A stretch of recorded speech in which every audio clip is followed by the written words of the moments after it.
Tanggal 1 Juli 2024, genap 120 tahun Raja Don Lorenzo II diasingkan atau dibuang ke Jogja.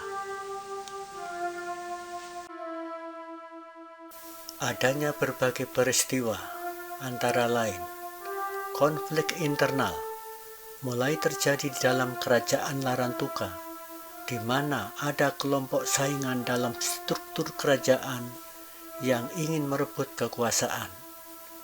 Juga adanya kerjasama dengan kolonial Belanda yang sedang terganggu dengan adanya ekspansi Lorenzo DBG II untuk memperluas daerah kekuasaannya. Kemudian peristiwa terbakarnya gereja Posto Larantuka pada tanggal 3 November 1901 dan adanya tuduhan main matanya dengan Raja Muslim Adonara. Berbagai konflik dan kasus moral lainnya membuat Belanda gerah sehingga mengambil tindakan untuk mengasingkan Raja Don Lorenzo II. Tanggal 1 Juli 1904, Residen Kupang Hecker dan Controller Hedwig tiba di Larantuka dengan kapal pelikan bersama 100 prajurit bersenjata, kemudian mengepung Istana Pohon Sirih.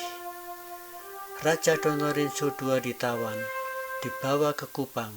Bersamanya diangkut juga Panglima Perang Kerajaan Larantuka, Titus Nakpatu Temaluru, beserta anak-anaknya dan beberapa pejabat kerajaan lainnya. Dari Kupang, Raja Don Lorenzo II dibawa ke Batavia.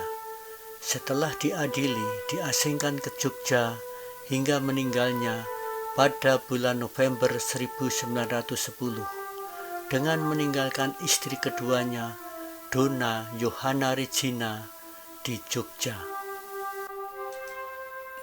Kisah ini berawal di tahun 1989. Ada seorang rakyat kecil di daerah Larantuka, tepatnya di Pantai Besar, menceritakan tentang nasib rajanya yang ditawan Belanda kepada saya.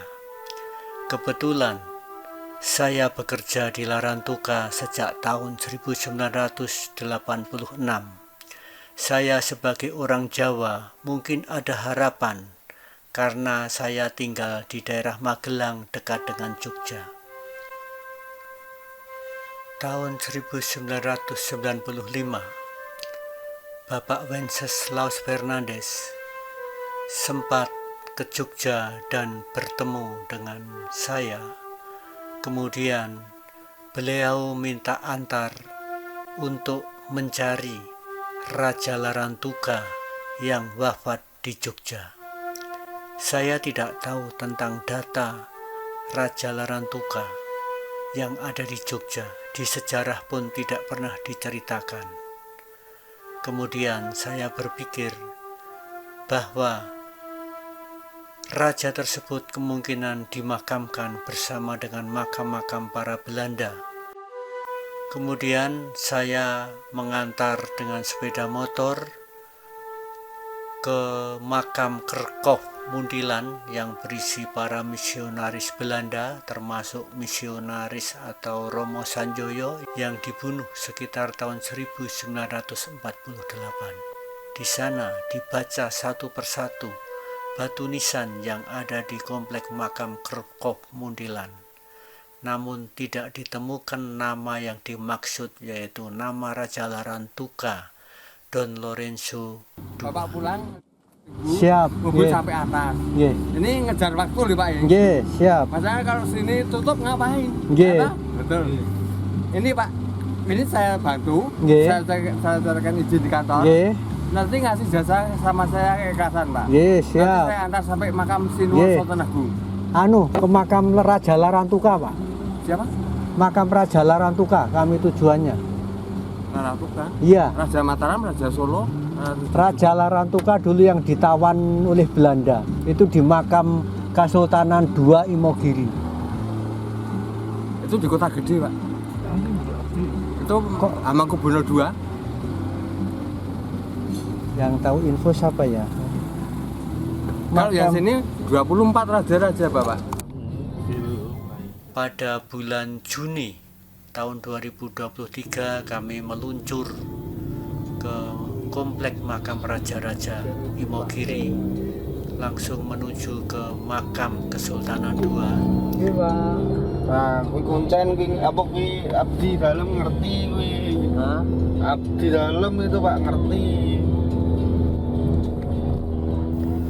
Akhir-akhir ini 2023 kami teringat akan amanah yang telah diberikan kepada saya untuk mencari keberadaan makam Raja Larantuka yang diasingkan oleh Belanda 120 tahun lalu.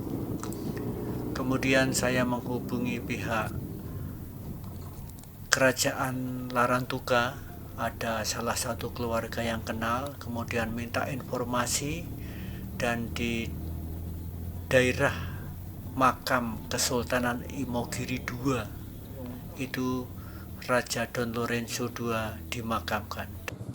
Rajanipun sing sari wonten iki wonten kawanipun raja-raja. Mulai Raja Mataram, Raja Solo, Raja Jogja, keluarga nderek semare wonten iki sedanten. Saking Kraton Solo, saking Kraton Jogja, saking Mataraman. Rajanipun wonten 24 raja-raja. Menawi mungkin mados Citrah buka buku wonten niku. Nggih. Trahipun saking sinten, saking Mataraman, mata saking Yogyakarta, menapa saking Surakarta. Bukuli mados Citrahipun. Nggih, matur simbah kula. Nggih. Kula kan saking Matur iki. Monggo nggih nek tutup. Nggih. Dikatakan mawon iki pun ajeng tutup masalahipun. Nggih. Mesakaken lah tutup.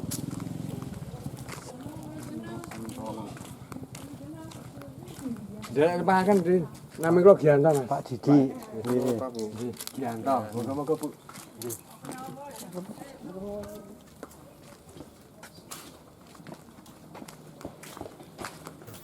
Tangan saya merasa tangannya merinding. Ya, entah kenapa ada getaran atau ada aura yang membuat tangan saya langsung merinding berdiri. Raja Don Lorenzo II saat dibuang ke Jogja atau diasingkan ke Yogyakarta, ada seorang pastor Yesuit bernama Carolus Weneker SJ mengurus penginapan beliau, dan Lorenzo beserta keluarganya tinggal di sebuah keluarga bernama Zielenburg dengan biaya tinggal sebesar 25 gulden per bulan. Di masa pengasingan ini, Raja Don Lorenzo II menerima tunjangan sebesar 50 gulden per bulan.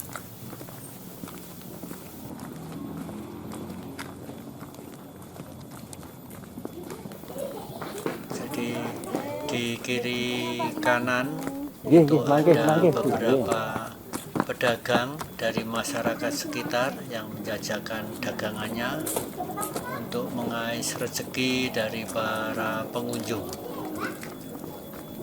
Kami terus menuju ke komplek pemakaman Raja Hamengkubuwono III atau HB3. Sewaktu kami dalam perjalanan menuju komplek makam itu dipandu oleh seorang bapak yang mengantarkan sampai ke gerbang makam, dan di sana nanti akan ada semacam juru kunci atau penunggu makam yang bertugas di bagian dalam untuk membukakan pintu gerbang bisa masuk ke komplek makam Raja Hamengkubuwono III.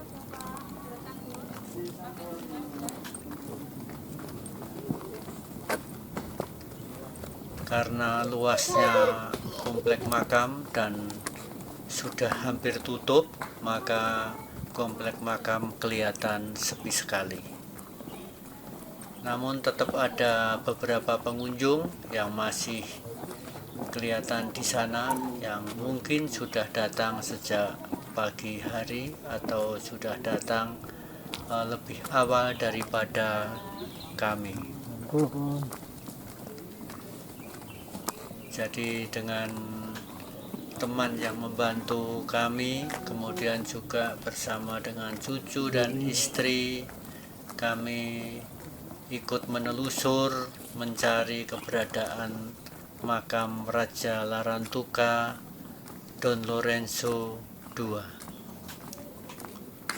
Ini sudah mulai masuk ke pintu gerbang di komplek makam Hamengkubuwono III.